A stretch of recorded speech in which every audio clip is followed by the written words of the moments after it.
شروع اللہ کا نام لے کر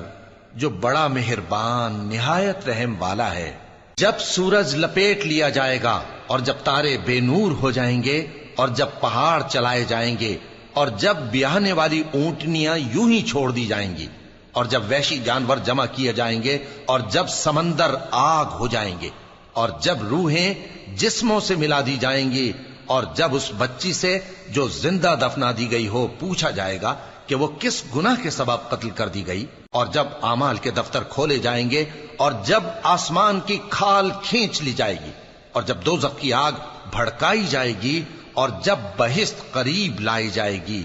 تب ہر شخص معلوم کر لے گا کہ وہ کیا لے کر آیا ہے۔ پس میں ان ستاروں کی قسم کھاتا ہوں جو پیچھے ہٹ جاتی ہیں اور جو سیر کرتے اور غائب ہو جاتی ہیں، اور رات کی قسم جب وہ پھیلنے لگتی ہے، اور صبح کی قسم جب وہ نمودار ہوتی ہے، کہ بے شک یہ قرآن اس فرشتہ عالی مقام کا سنایا ہوا پیغام ہے جو صاحب قوت ہے، مالک عرش کے ہاں اونچے درجے والا ہے، سردار ہے، ساتھ ہی امانت دار ہے۔ اور مکے والو، تمہارے رفیق یعنی ہمارے پیغمبر صلی اللہ علیہ وآلہ وسلم دیوانے نہیں ہیں،